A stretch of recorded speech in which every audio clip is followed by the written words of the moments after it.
সভাপতি, বাংলাদেশ ইসলামী ছাত্র শিবিরের সাবেক কেন্দ্রীয় সভাপতি, বাংলাদেশ জামাত ইসলামের কেন্দ্রীয় সহকারী সেক্রেটারি জেনারেল, আগামী ত্রয়োদশ জাতীয় সংসদ নির্বাচনে সিরাজগঞ্জ ৬৪ উল্লাপাড়া চায় আসনে বাংলাদেশ জামাত ইসলামের মনোনীত এমপি পদপ্রার্থী জনাব আলহাজ হযরত মাওলানা রফিকুল ইসলাম খান।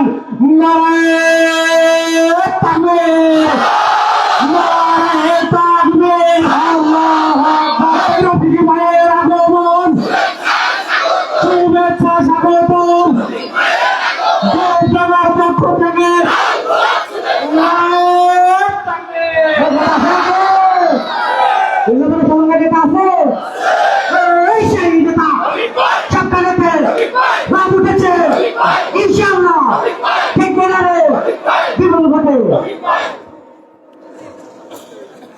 আলহামদুলিল্লাহি রাব্বিল আলামিন, আসসালাতু ওয়াসসালামু আলা রাসূলিহিল কারীম ওয়া আলা আলিহি ওয়া সাহবিহি আজমাইন।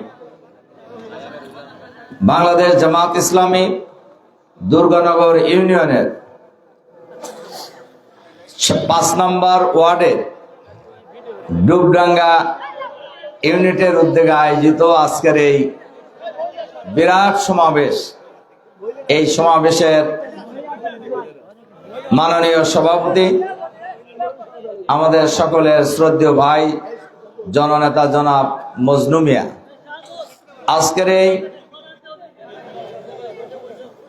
বিরাট সমাবেশের উপস্থিত জামাত ইসলামী উল্লাপাড়া উপজেলার সংগ্রামী সেক্রেটারি, বিশিষ্ট শিক্ষাবিদ মাস্টার খায়রুল ইসলাম, অফিস সম্পাদক আব্দুল বারী, প্রচার বিভাগের সেক্রেটারি আশরাফুল ইসলাম মোত্তালিব, আমাদের ইউনিয়ন জামাতের সম্মানিত আমির সহ জামাত নেতৃবৃন্দ, মঞ্চে উপস্থিত আছেন এই এলাকার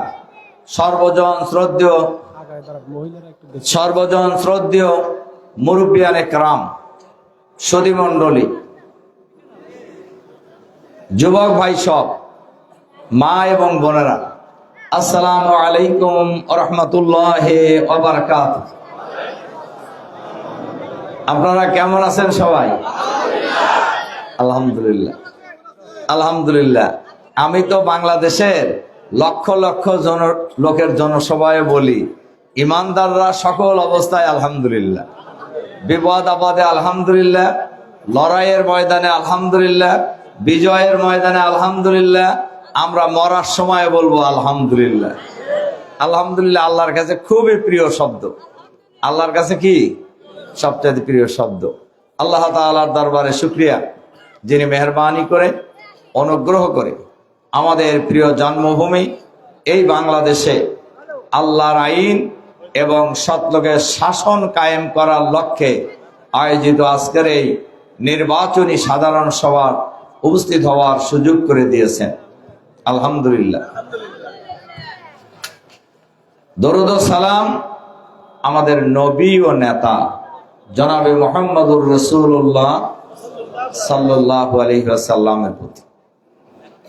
সম্মানিত সুধীমণ্ডলী, ভাই এবং বোনেরা,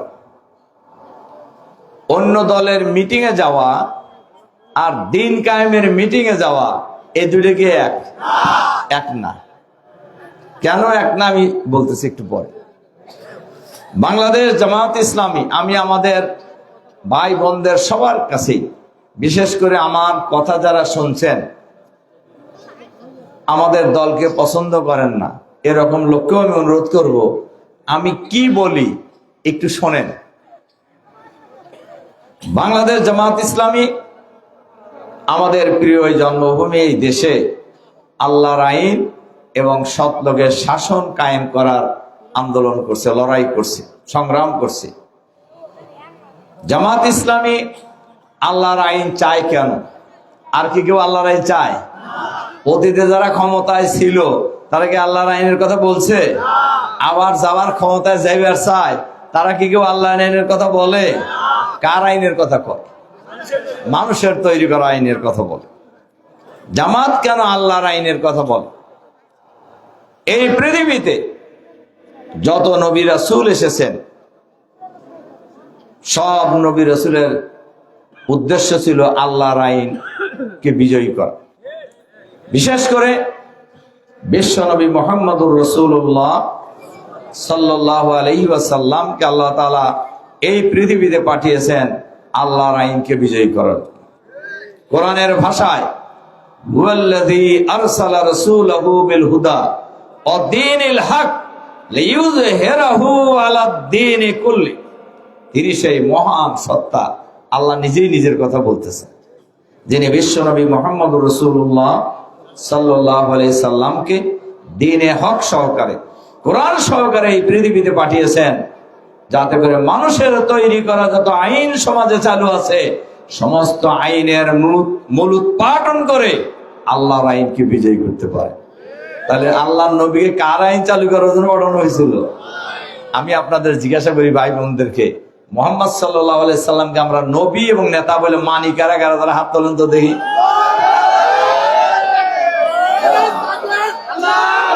আলহামদুলিল্লাহ, হাত নামান, একটু হাত নামান। হাত উঠাতে কষ্ট হয়েছে একটু, তাই না?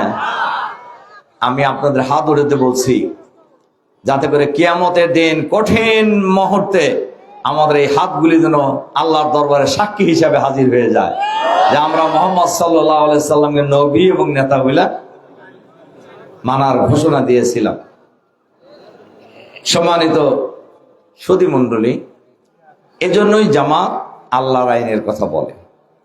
আর একটা প্রশ্ন যদি আমি আপনাদেরকে করি, এই পৃথিবীর মালিক কে? আমাদের মালিক কে? বাংলাদেশের মালিক কে? এখানে আইন চলা উচিত কার? বুঝা কইতেছেন না? না বুঝা কইতেছেন? আমি যদি আর একটা প্রশ্ন করি, আল্লাহর আইন ভালো না মানুষের আইন ভালো? হ্যাঁ, আল্লাহর আইন। এটা বোঝার জন্য কি কামিল পাস করা লাগবে? এটা বোঝার জন্য কি ইউনিভার্সিটিতে অনার্স মাস্টার ডিগ্রি করতে হবে? না। আল্লাহ তাআলা আমাকে আপনাকে যে বিবেক দিয়েছেন, এই বিবেক যদি কেউ কাজে লাগায়, আমাকে আপনাকে যে জ্ঞান দিয়েছেন আল্লাহ, এই জ্ঞান যদি কাজে লাগায় মানুষ, তাহলে বুঝতে পারবে আল্লাহর আইন শ্রেষ্ঠ। কি ঠিক আছে কিনা? এ কারণেই বাংলাদেশ জামাত ইসলামী আল্লাহর আইন চায়। নামাজ পড়ার হুকুম দিয়েছেন কে? কি ঠিক আছে কিনা? যে আল্লাহ নামাজ পড়ার হুকুম দিয়েছেন, ওই আল্লাহ কোরআন শরীফে হুকুম দিয়েছেন আন আকিমুদ্দিন ওয়ালা তাতাফাররাকু ফিহি, তোমরা আল্লাহর আইন চালু করো, আল্লাহর দ্বীনকে কায়েম করো। কে বলছেন? এটা কি খালি জামাত ইসলামীর লোকদের জন্য বলছে না সবার জন্য বলছে? তাহলে সবার জন্য ফরজ না নফল? নামাজ পড়া কি সবার জন্য ফরজ না? আল্লাহর আইন চালু করা, লড়াই করা, সংগ্রাম করা, চেষ্টা করা, এটাও সকল মানুষের জন্য, সকল মুসলমানের জন্য। কি খালি পুরুষের জন্য না মহিলার জন্য? সবার জন্য। বাংলাদেশ জামাত ইসলামী এই কারণে আল্লাহর আইনের কথা বলে। তাহলে আমাদের কার আইনের কথা বলা উচিত? কি কোন মুসলমানকে আল্লাহর আইনের বাইরে যেতে পারে? বলে কোরআনের ভাষা অনুযায়ী কি যেতে পারবে? পারবে। জামাত আর একটা কথা বলে, সৎ লোকের শাসন। জামাত সৎ লোকের শাসনের কথা বলে কেন? আর কোন দল বলে? কেন কয় না? হ্যাঁ, দেখেন আপনার ডুবডাঙ্গার লোকেরা কিন্তু যথেষ্ট পলিটিক্যালি সচেতন। সৎ লোকের শাসন চাওয়ার এই সাহস তাদের নাই, ভালো শব্দ বলছি, হিম্মত তাদের নাই। আমি আপনাদেরকে জিজ্ঞাসা করি যে আমাদের এই প্রিয় জন্মভূমি বাংলাদেশ স্বাধীন হয়েছে কত বছর হলো? 54 বছর। কয়টা দল আমাদের এই বাংলাদেশ শাসন করেছে? 3টা দল। একটা দল যারা স্বাধীনতা লাভের পরে ছিল, তারাই এই যে সর্বশেষ যে চলে গেল, পলাইছে, এটা আমি কইতে চাই না, কিন্তু চলে গেছে, তারা আর নাই। এটা হলো একটা দল। আর একটা দল মাঝখানে 9 বছর ছিল, এরাও কিন্তু ভোট ছাড়াই ছিল। সে দলের নাম কি? জাতীয় পার্টি। সেটা কি আর আছে? নিজেরা নিজে দেখেন, ভোট ছাড়া যে বলছি, উল্লাপাড়ায় এই 9 বছরে কেটা এমপি হয়েছে কেউ কি জানে? তার ভোট তো দেওয়া লাগে নাই। ভোট আসলে, ভোট হইলে না মানুষ জানে যে এই লোকটা ভোট দাঁড়াইছে। এই কাম ছিল না, যেটা গত 16 বছরেও ছিল না। তাহলে 3 দলের 2 দল থাকলে কয় দল থাকে? 1 দল। এরা আগে ক্ষমতায় ছিল না, দুর্নীতিতে কয়বার চ্যাম্পিয়ন হয়েছে? মাশাআল্লাহ, এরাও জানেন, দেখা যায়। এর নমুনা কিছু আমি খালি বোঝার জন্য বলতেছি, মানে মানুষ কেন সৎ লোকের শাসন দরকার এটা বোঝার জন্য। আমি আজকে বিকালে মাদ্রাসা মাঠের, রাজশাহীতে, আপনারা জানেন বিশাল মাঠ কানায় কানায় ভর্তি, রাস্তাঘাট সব ভরে গেছে। সেখানেও বলছি, সৎ লোকের শাসন যদি চালু হয়ে যায় তাহলে সমাজে দুর্নীতি থাকবে না, কোনো চাঁদাবাজি থাকবে না, কোনো দখলবাজি থাকবে না, কোনো খুনাখুনি থাকবে না। থাকবে? দেখেন, এই যে 5ই আগস্টের পর, অর্থাৎ যে সরকার চলে গেল, এরা যাওয়ার পর এই দেশে প্রায় 200 লোক খুন হয়েছে। 200 লোক খুন হয়েছে। এর মধ্যে 180 জনের মতো, মানে রাজনৈতিক খুনের কথা বলতেছে, এর মধ্যে প্রায় 180-82 জন খুন হয়েছে একটা দলের।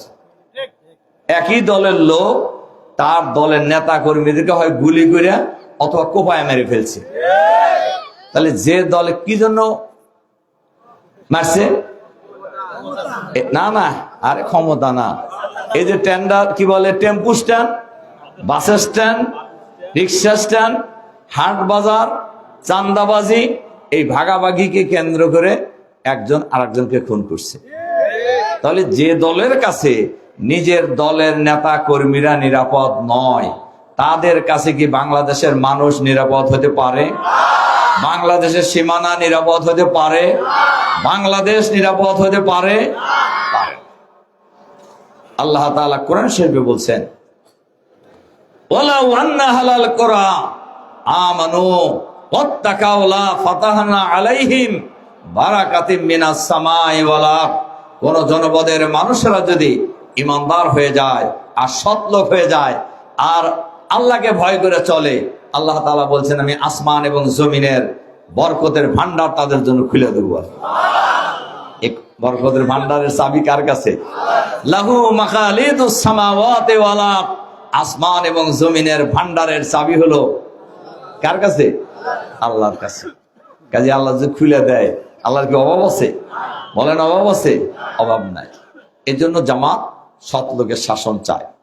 যে সৎ লোকের শাসন ছাড়া আমাদের এই দেশ স্বাধীনতা লাভের পরে যারাই ক্ষমতায় এসেছেন তারা সততার পরিচয় দিতে। স্বাধীনতা লাভের পর যিনি রাষ্ট্র ক্ষমতায় ছিলেন, খুবই জনপ্রিয় লোক ছিলেন ওই সময়, কি কথা ঠিক বলছি কিনা? উনি ক্ষমতায় আসার পরে বলছিলেন, মানুষ পায় সোনার খনি আর আমি পাইছি চোরের খনি। 7.5 কোটি বাঙালির জন্য 8 কোটি কম্বল আসলো, আমারটা গেল কোথায়? মানে নিজেরটাও পায় নাই। বাগে তো একটা পাওয়ার কথা ছিল তার। এটা কে কইছে? তার দলের নেতাই কইছে। আর পরবর্তীতে চ্যাম্পিয়নের কথা তো শুনলেনি। কাজেই এ কারণেই সৎ লোক ছাড়া বাংলাদেশের চাঁদাবাজি বন্ধ করা। আপনারা চাঁদাবাজি বন্ধ চান কিনা? আপনারা কি দুর্নীতি বন্ধ হোক এটা চান কিনা? আপনারা সন্ত্রাসী কর্মকাণ্ড বন্ধ হোক এটা চান কিনা? আপনারা এই বাংলাদেশের দখলবাজি বন্ধ হোক এটা চান কিনা? আমরা সবাই এটা চাই। সম্মানিত সুধী মণ্ডলী, ভাই এবং বোনেরা, এ কারণেই আপনি দেখবেন বাংলাদেশে ইসলামের পক্ষে, জামাত ইসলামের পক্ষে গণজোয়ার তৈরি হয়ে গেছে। বাংলাদেশের গ্রামে গঞ্জে, শহরে, নগরে, বন্দরে, চাষটল থেকে সচিবালয়ে সর্বত্র এক কমন স্লোগান উঠেছে, সব দল দেখা শেষ, জামাত ইসলামীর বাংলাদেশ। সব দল দেখা শেষ, এবার দেখবো দাড়িপাল্লার বাংলাদেশ।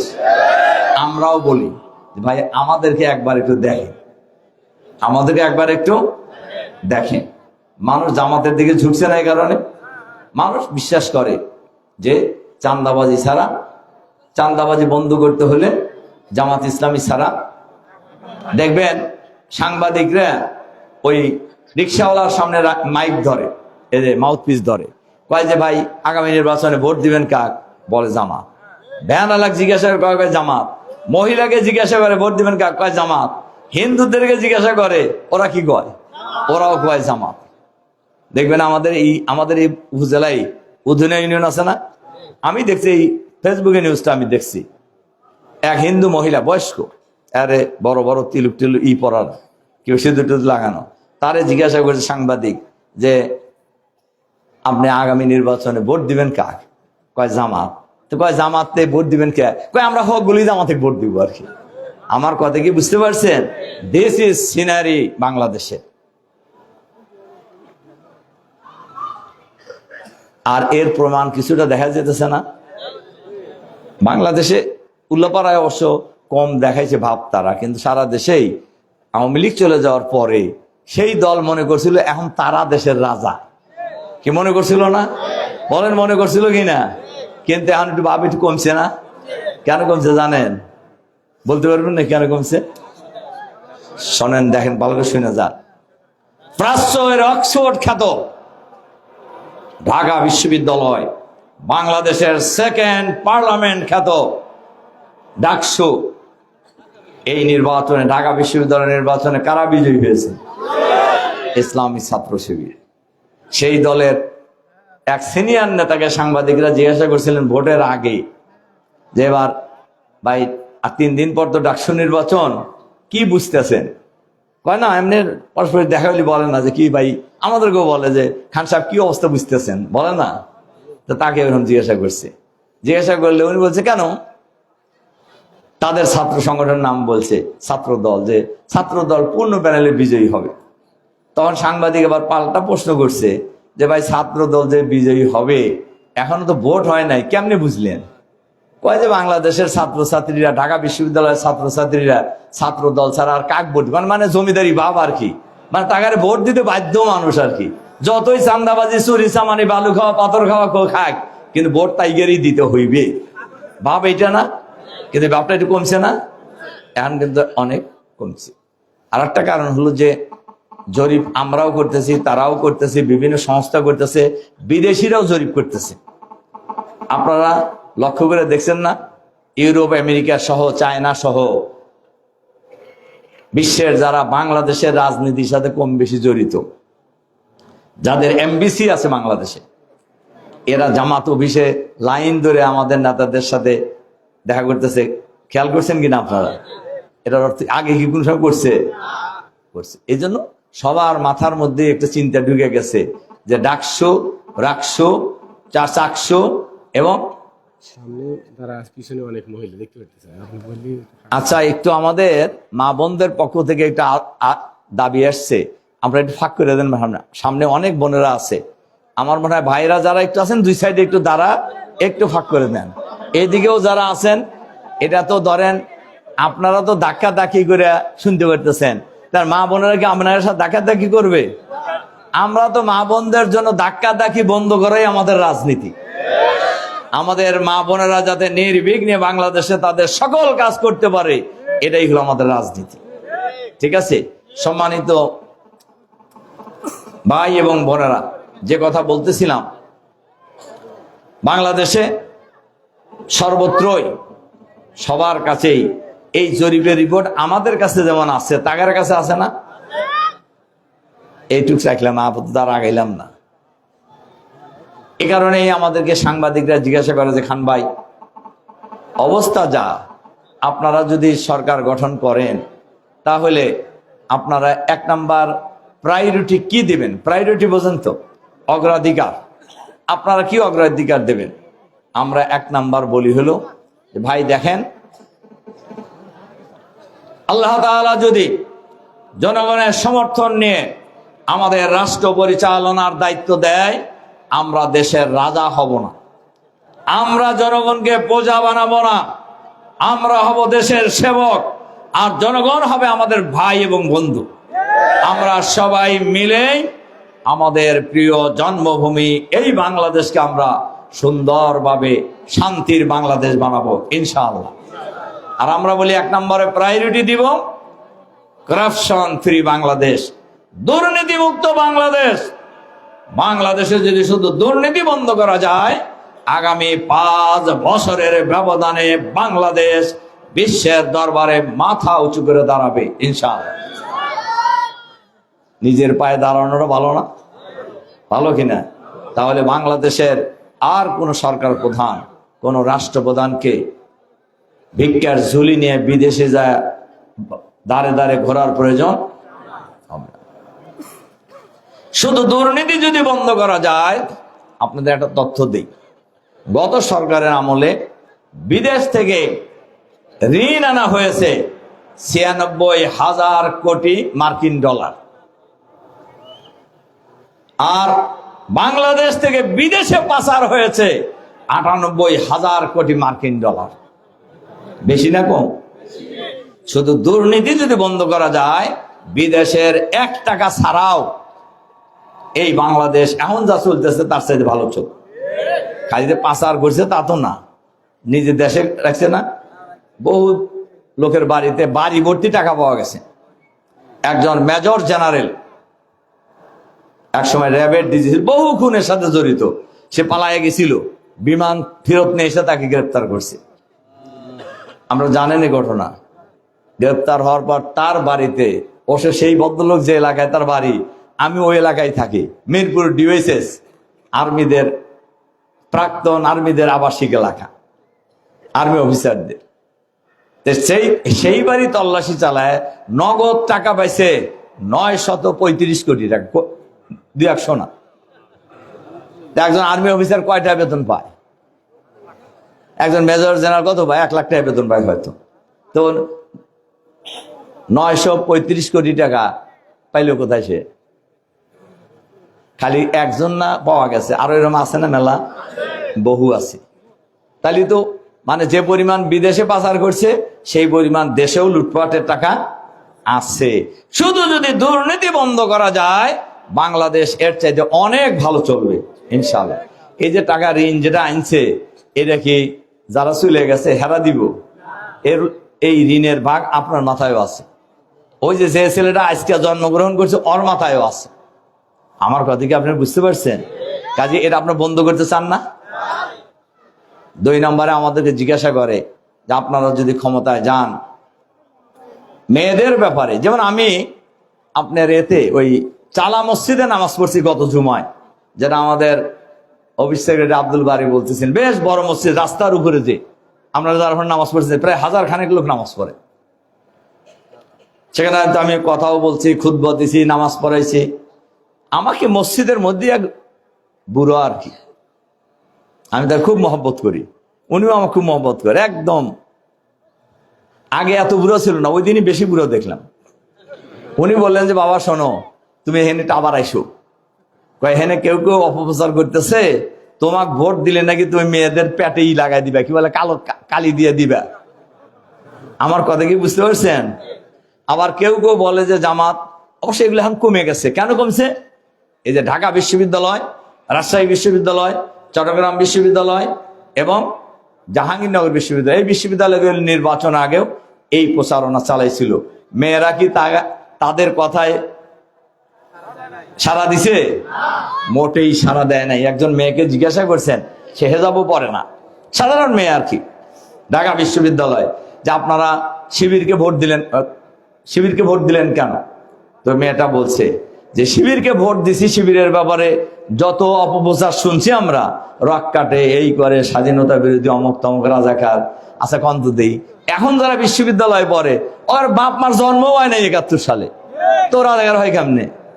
এবং এই কথা কয়া কিন্তু আগের সরকারের পতন হয়েছে, বুঝছে না? বলছে কি না? মনে আছে আপনাদের? আমি কে রাজাকার, তুমি কে রাজাকার, বলছে কে স্বৈরাচার, স্বৈরাচার। এই স্লোগান দিয়েই তো, এই স্লোগানই পতন হয়েছে সরকারে।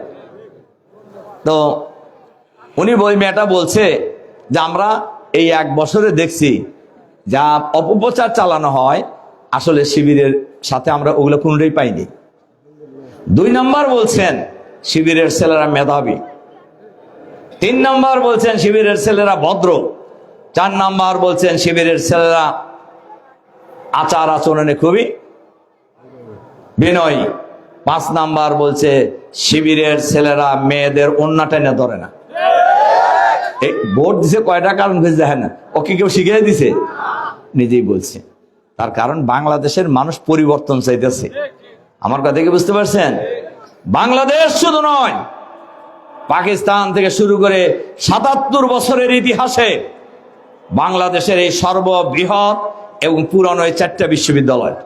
আমরাই যখন বিশ্ববিদ্যালয়ের ছাত্র ছিলাম তখন বিশ্ববিদ্যালয়, মেইন বিশ্ববিদ্যালয় ছিল এই 4টা। এরপরে ইসলামী বিশ্ববিদ্যালয় হয়েছিল কুষ্টিয়া।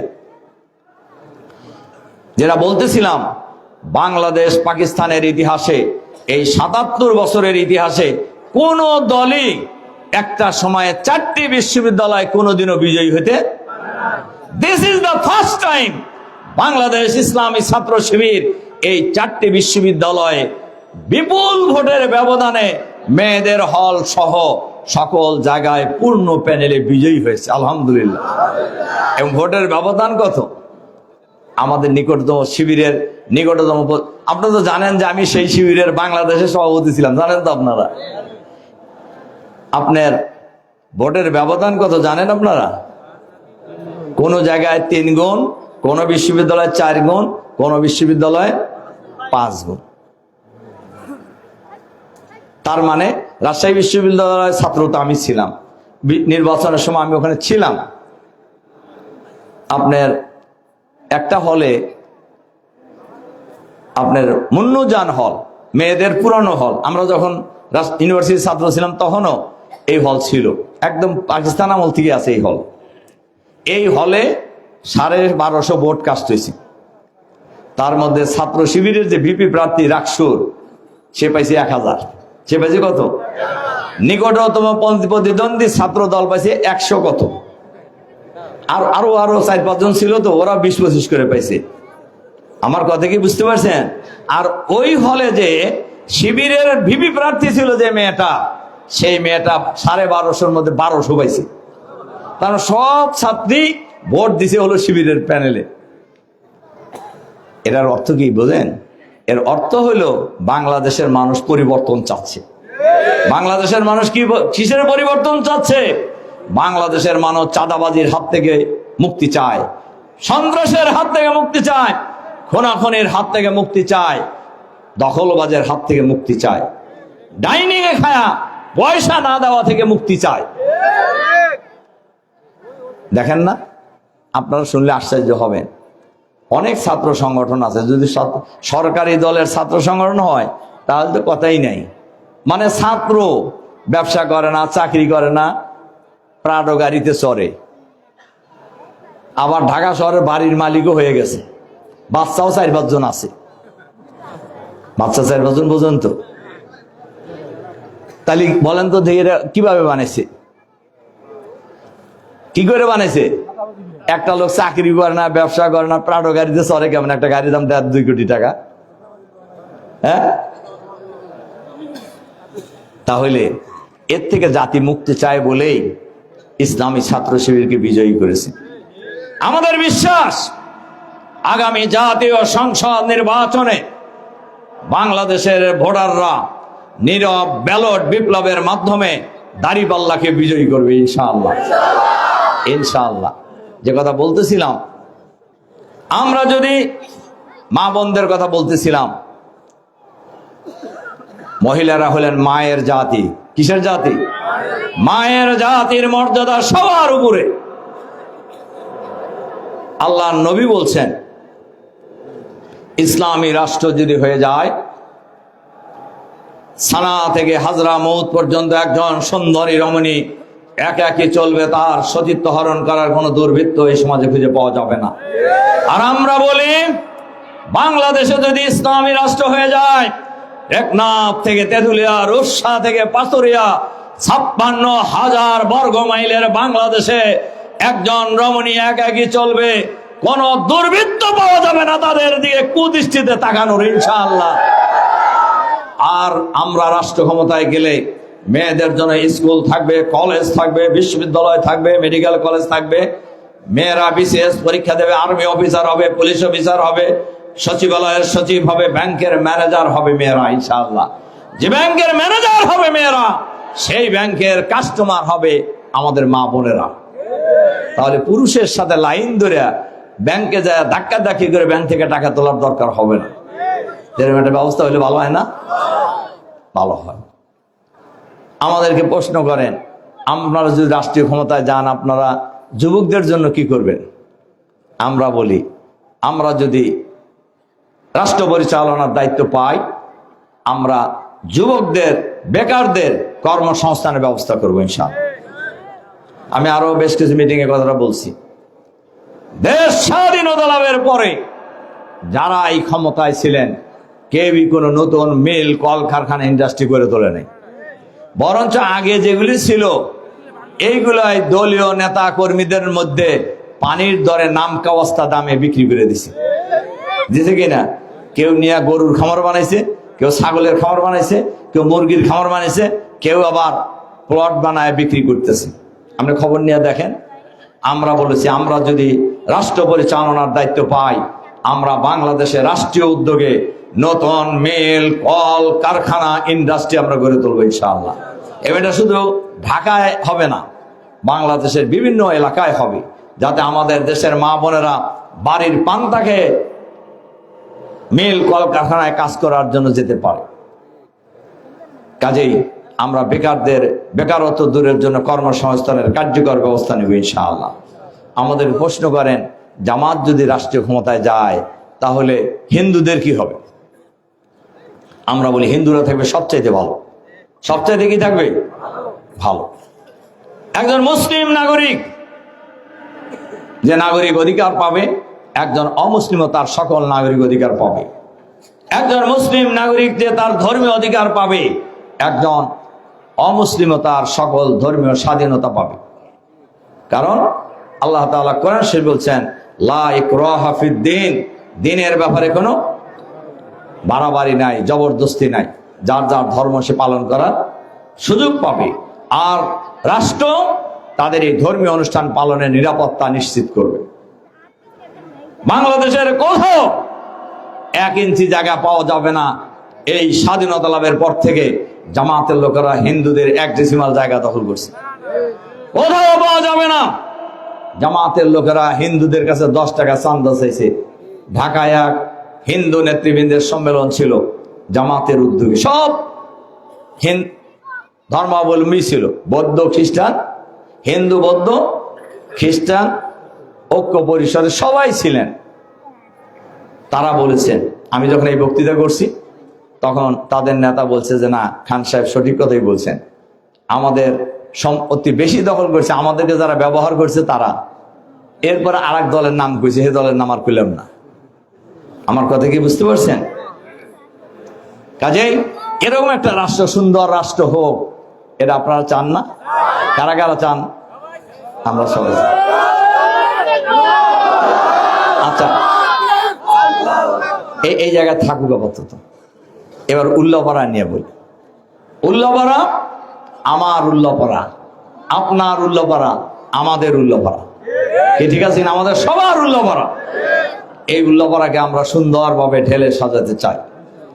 আমি আপনাদেরকে একটা কথা বলে যাই, আমি ছাত্র জীবন থেকেই, আপনারা এটা জানেন যে আমি রাজশাহী বিশ্ববিদ্যালয়ে ইসলামী ছাত্র শিবিরের সভাপতি ছিলাম, এরপরে কেন্দ্রীয় সভাপতি ছিলাম, এরপরে এ পর্যন্ত অনেক বড় বড় দায়িত্ব পালন করেছি আল্লাহ তাআলার রহমতে। আমি কোনো সময় উল্লাপাড়ার জন্য ছাত্র জীবনে ছাত্রছাত্রীদের ভর্তির ব্যাপারে, স্কলারশিপের ব্যাপারে, তাদের সহযোগিতার ব্যাপারে আমি কোনো দিনও দলীয় দৃষ্টিকোণ থেকে চিন্তা করিনি। উল্লাপাড়া হিসেবে আমি চিন্তা করেছি। এরপরে আমি প্রায় সরকারি বেসরকারি মিলে 1 থেকে 1,500 লোকের আমি চাকরির ব্যবস্থা করেছি।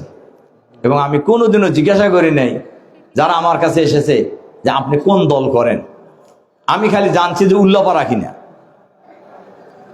তেমনি ভাবে এখন পর্যন্ত এই 5ই আগস্টের পর এ পর্যন্ত চিকিৎসা সেবা থেকে শুরু করে সকল কাজেই আমি কোনোদিন দলীয় দৃষ্টিতে চিন্তা করিনি। আমি উল্লাপাড়া হিসেবে আমি সবার পক্ষেই কাজ করার জন্য চেষ্টা করেছি। 5ই আগস্টের পর আমি এমপি মন্ত্রী না হলেও সচিবালয় থেকে, মন্ত্রণালয় থেকে প্রচুর পরিমাণ কাজের কিন্তু ব্যবস্থা আমি উল্লাপাড়া বিভিন্ন জায়গায় করেছি, আলহামদুলিল্লাহ। এটা কিন্তু আমাকে কেউ বলেনও নাই। কেউ কি বলছেন? বলেন না, কিন্তু আমি সব এলাকার জন্য করছি। এখন আপনারা প্রশ্ন করতে আমার রাস্তাটা খুললেন না কেন? আপনাদের রাস্তা হবে ইনশাল্লাহ। অলরেডি আমি এই রাস্তার ব্যাপারে মন্ত্রণালয়, এলজিআরডি মিনিস্ট্রিতে, ইঞ্জিনিয়ারিং ডিপার্টমেন্টে এই রাস্তার কথা অলরেডি আমার বলা হয়ে গেছে আপনার দাবি করার আগে, আলহামদুলিল্লাহ। আল্লাহ তাআলা যদি আমাদেরকে সুযোগ দেন, আপনাদের সমর্থন নিয়ে আল্লাহর রহমতে আমরা যদি উল্লাপাড়ার জনগণের সেবা করার সুযোগ পাই। আসলে হয়েছে কি, বিগত সময় না, আপনারাই বলছেন আজকে বক্তৃতায়, আসলে উল্লাপাড়া নিয়ে কেউ ভাবে নাই, কেউ চিন্তাও করে নাই। আমি তো যে এলাকায় যেতেছি, এমনকি জানা যায় সেখানেও দাবি দেওয়ান এসে হাজির হয়ে যেতেছে, যে বলতেছে আমরা তো এমপি হবেন, আমাদের এই রাস্তাটা করে দিবেন, আমাদের এই গর্তটা ভরে দিবেন, আমরা যেতে পারি না। আমার কথা কি বুঝতে পারছেন? আর তাফসীর মাহফিলে তো আছি, আর এমনি এই টাইপের পাবলিক মিটিং এ গেলে তো আছেই। মানে তাদের ভাব যে আমি এমপি হয়ে গেছি, আমার তাদের দাবি দেওয়ার যে অবস্থা, আমি সবাইকে কথাই বলছি, আল্লাহ তাআলা যদি আপনাদের সহযোগিতায় উল্লাপাড়ার জনগণের মা বোনদের সেবা করার সুযোগ আল্লাহ তাআলা আমাকে দেন, আমার কাছে কোনো দাবি দেওয়া নিয়ে আসতে হবে না। আমরা আল্লাহর মেহেরবানিতে এইটুক যোগ্যতা তো আছে, যেখানেই যাব কাজ করার সুযোগ পাবো না? মন্ত্রণালয় বলেন, সচিবালয় বলেন, আর যেখানেই বলেন না কেন, এখনো তো কিছুই হয়নি, তারপরে তো ফোন করলে তো কথা শোনে। আমার কথা কি বুঝতে পারছেন? তারপর অফিসিয়ালি যখন ক্ষমতা আসবে, তখন এই কথা বেশি শুনবে না কম শুনবো? বেশি শুনবে। এর জন্য এই রাস্তা, আমি তো আসছি এই রাস্তায় আজকে, এই রাস্তাটা খুবই জরুরি, এটা আমার মাথায় আছে। আপনারা আমার জন্য দোয়া করবেন। আর যে কথা বলতেছিলাম, উল্লাপাড়ার সকল এলাকায়, সব জায়গায় রাস্তাঘাট, ব্রিজ, কালভার্টের খুবই খারাপ অবস্থা।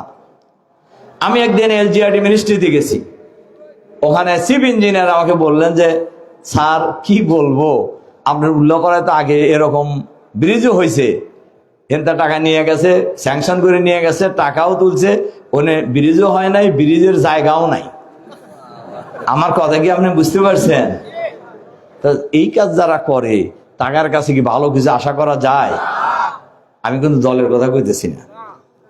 এই জন্য ওই যে সৎ লোকের কথা বলছি না, আমি বহু মিটিং এ বলছি, আল্লাহ তাআলা যদি আমাদেরকে নির্বাচিত করেন, এই এলাকার জন্য শুধু নয়, ডুবডাঙ্গা রাজমানের জন্য শুধু নয়, এই উল্লাপাড়ার জন্য যত শত কোটি টাকা আসবে, যত হাজার কোটি টাকা আসবে, ইনশাআল্লাহ মিটিং করে ঘোষণা দিয়ে দেবো, এই কাজের জন্য এত টাকা আসছিল, এই কাজের জন্য এত টাকা আসছিল, এইভাবে ব্যয় হয়েছে ইনশাআল্লাহ। এই ঘোষণা আমরা ছাড়া আর কেউ দিতে পারবে না, আমরা ছাড়া আর কেউ দিতে কেন পারবে না? তার কারণ হলো, আজ বাকি যুগের বললাম না। তাই জন্য আমি আপনাদের কাছে বিনয়ের সাথে বলতে চাই, উল্লাপাড়ার মানুষ আমাকে ভালোবাসে, আমি উল্লাপাড়ার মানুষকে ভালোবাসি। এই ডুবডাঙ্গা আমার আত্মীয় স্বজন ভর্তি, এটা আপনারা জানেন, জানেন তো আপনারা? অনেক আত্মীয় স্বজন আমার এই গ্রামে, এই গ্রামের সাথে আমাদের কানেকশন পারিবারিক। আমাদের কানেকশন কি? পারিবারিক। এই যে আমাদের গোলাম আজম কই নেমে গেছে, এরকম আমাদের প্রচুর আত্মীয় স্বজন এই গ্রামে আছে। কাজেই আমি আপনাদের কাছে এই অনুরোধ রেখে আমার কথা শেষ করব, যে আমরা এই উল্লাপাড়াকে সুন্দরভাবে ঢেলে সাজাবো ইনশাআল্লাহ। উল্লাপাড়া আপনি জানেন, আমি তো আজকে আপনার বক্তৃতাও শুনছেন, আমি তো উল্লাপাড়া ইতিমধ্যে দুইটা কলেজ করেছি। একটা হলো বাঙ্গালা ইউনিয়নে, আর একটা হলো রামকৃষ্ণ ইউনিয়নে, চেংটিয়া মহাবিদ্যালয়, আর একটা হলো নন্দকুশা মহাবিদ্যালয়। আপনারা প্রশ্ন করতে পারেন, খান ভাই আপনার বাড়ি তো আমার এলাকায়, আপনি ওইদিকে গেছেন কে? ওইদিকে যেহেতু সুযোগ হয়েছে আমি করে দিছি, এমপিভুক্ত হয়ে গেছে, তারা বেতনও পাইতেছে। ইনশাল্লাহ এদিকেও হবে। আমার এমনি প্ল্যান আছে উল্লাপাড়া নিয়ে। উল্লাপাড়ার এই যে সদর হাসপাতালকে উপজেলা স্বাস্থ্য কমপ্লেক্স এটাকে আধুনিকায়ন করা, একটা পলিটেকনিক ইনস্টিটিউট করা আমার প্ল্যানের মধ্যে আছে, চিন্তার মধ্যে আছে। উল্লাপাড়ায় একটা কৃষি বিশ্ববিদ্যালয় হবে ইনশাআল্লাহ। এরকম উল্লাপাড়াকে উন্নয়নের জন্য যা যা প্রয়োজন এগুলো আমার অনেক চিন্তা মাথার মধ্যে আছে, কিন্তু সেটা করতে হলে রাষ্ট্রীয় ক্ষমতা ছাড়া নিজে নিজে চিন্তা করে এই 10-20 লাখ টাকার সহযোগিতা করা যাবে, বেশি বড় সহযোগিতা কাউকে করা যাবে না। তা আমরা এই উল্লাপাড়াকে সুন্দর, আধুনিক, চাঁদাবাজ মুক্ত, সন্ত্রাস মুক্ত, নৈরাজ্য মুক্ত, দখলবাজ মুক্ত, খুনাখানি মুক্ত, আধুনিক, মানবিক আমরা একটা সুন্দর সমৃদ্ধ উল্লাপাড়া চাই। কারা কারা চান? এটা হাত তুললেন তো দেখি। আমরা এটা চাই, আলহামদুলিল্লাহ। আচ্ছা, এবার চলো একটু বন্ধু। আচ্ছা বলেন তো দেখি, চাইলেই কি সব কাজ হয়? এজন্য উদ্যোগ নিতে হয়। আমি উদাহরণ দিই যে ভাই, একজন ছাত্র বললো যে আমি এবার গোল্ডেন পাবো, গোল্ডেন পেতে চাই। গোল্ডেন পাইতে হলে কি করতে হয় জানেন তো আপনারা? হ্যাঁ, তো আপনি খালি চাইলেও ও পড়লেও না, টেবিলেও বসলো না, পরীক্ষাও দিতে গেল না, আর গোল্ডেন পাওয়ার সম্ভাবনা আছে? গোল্ডেন কেন, তো পাশই করতে পারবো না। তাইলে গোল্ডেন পাইতে হলে তাকে চেষ্টা করতে হবে। আমরা চাই উল্লাপাড়াকে এরকম সুন্দর করে সাজাইতে, আমরা সবাই এটা চাই। এজন্য আমি আপনাদের কাছে 3টা অনুরোধ রাখতে চাই, ছোট ছোট। 1 নাম্বার অনুরোধ হলো যে আমরা যারা এই উল্লাপাড়াকে সুন্দর উল্লাপাড়া হিসেবে গড়ে তুলতে চাই, বাংলাদেশকে আমরা যারা সুন্দর বাংলাদেশ হিসেবে গড়ে তুলতে চাই, তারা আমরা আল্লাহর আইন এবং সৎলোকের শাসনের দাওয়াত সব মানুষের কর্ণকহরে পৌঁছে দেবো ইনশাআল্লাহ। সবার কাছে বাড়ি বাড়ি পৌঁছে দেবো। 2, আমরা দাঁড়িপাল্লার সালাম, দাঁড়িপাল্লার দাওয়াত দিব, দাঁড়িপাল্লায় ভোট চাইব। চাওয়া যাবে কিনা? আর 3 নাম্বার হলো আপনারা খান সাহেবের সালাম সবার কাছে দিবেন। 3টা কথা বলবেন যে খান সাহেব আপনাদেরকে সালাম দিয়েছেন, খান সাহেব আপনাদের জন্য দোয়া করছেন, খান সাহেব আপনাদের কাছে দোয়া চেয়েছেন। এই 3টে শব্দ বলতে পারবেন না? কারা কারা বলবেন? ইনশাআল্লাহ। কবে থেকে বলবেন? আজকে থেকেই, এখান থেকে। বিশেষ করে বাড়িতে যা বলবেন, আগে বাড়িতে সালাম দিবেন কাকে? আগে হলো মা বাবা। পৃথিবীতে মর্যাদার দিক থেকে সবচেয়ে বেশি মর্যাদার কে? বাবা মা। বাবা মাকে সালাম দেন কারা কারা বাড়িতে গেলে? হাত তোলেন তো দেখি। দেখছেন কারাবার? বাড়িতে ঢোকার পরে স্ত্রীকে সালাম দেন কে কে? তারা হাত তোলেন। কি করুন অবস্থা। আচ্ছা বলেন তো, পৃথিবীতে সবচেয়ে নিকটতম জন কে? এইটা বলতে এত সময় লাগলো। আল্লাহ তাআলা নিজেই স্বামী স্ত্রীর মাঝে কোনো পর্দা রাখেননি। এত মহব্বতের স্ত্রীকে সালাম দিলে খুশি হইব না বেজার হইব? এই বেচারি সারা দিন ধরে আপনার কাজই তো করছে, সংসারের কাজ করছে, ধান পাটের কাজ করছে, রান্না বাড়ি করছে, ছেলে মেয়ে খাওয়াইছে, স্কুলে পাঠাইছে, আর বাসায় ঢুকে আপনি একটা মেজাজ নিয়ে ঢুকে গেলেন সালাম বাদ। একজন লোক আরেকজনের সালাম দেয়, মেজাজ ভালো হয় না খারাপ হয়? আমি প্রায় মিটিংয়েই বলি যে ভাই, বোনদেরকে বলি, মা বোনদেরকে আমি বলি, আমাদের এই কঞ্জুস ভাইয়েরা, কঞ্জুস বোঝেন নাকি? কৃপণ, এই কৃপণ ভাইয়েরা সালাম না দিলেও আমি মা বোনদেরকে বলি আপনারা সালাম দিবেন।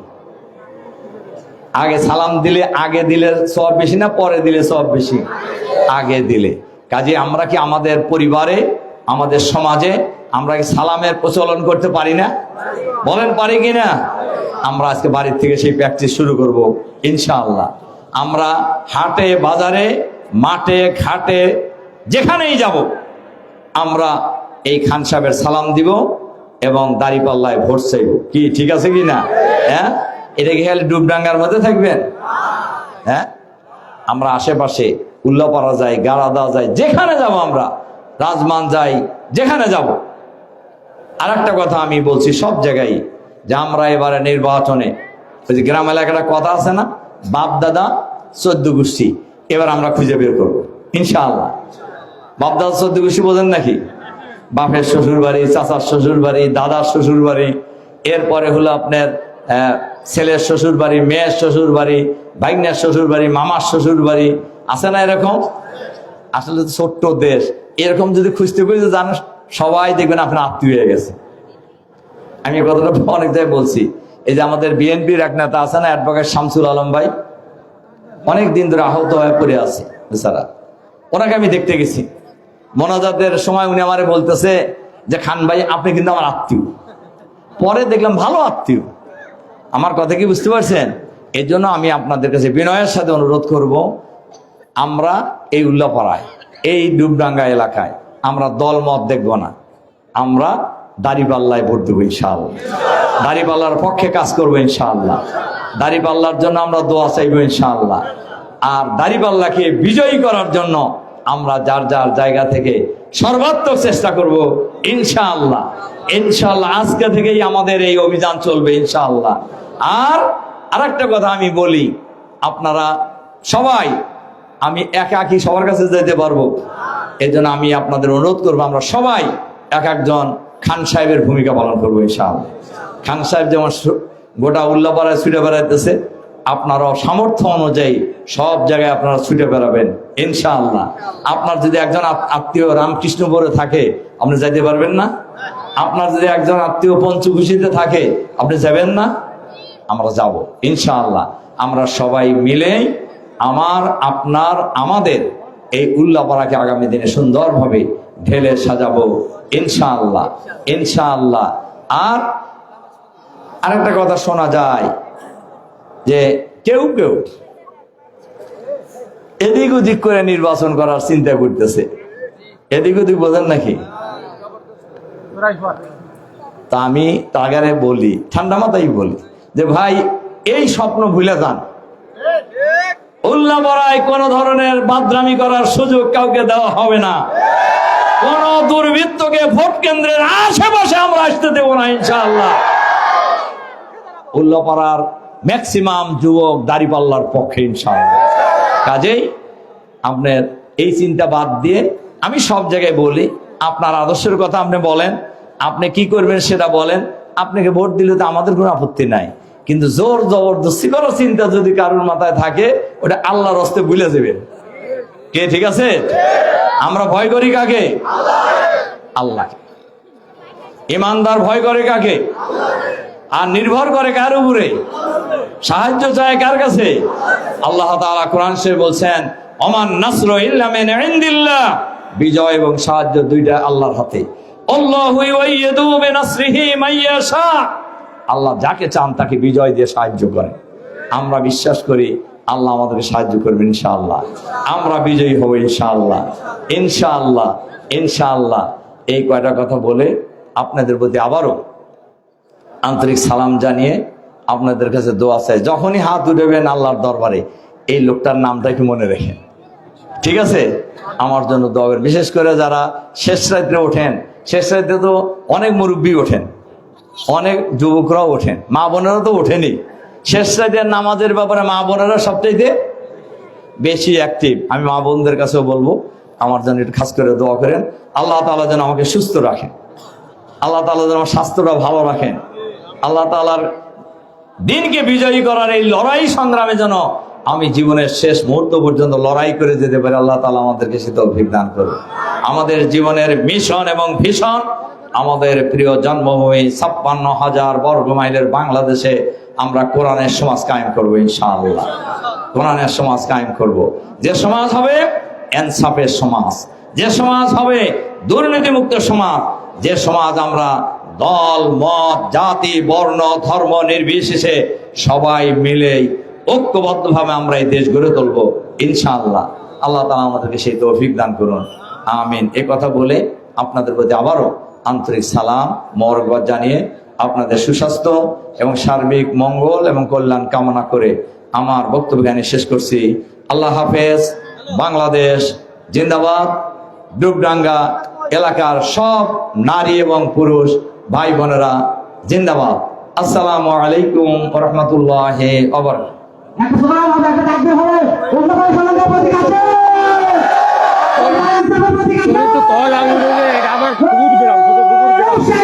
বললাম তো আমার আত্মীয় স্বজন। তারা কয়ে দিতেছি মানু ভাই দেখা করো ভাই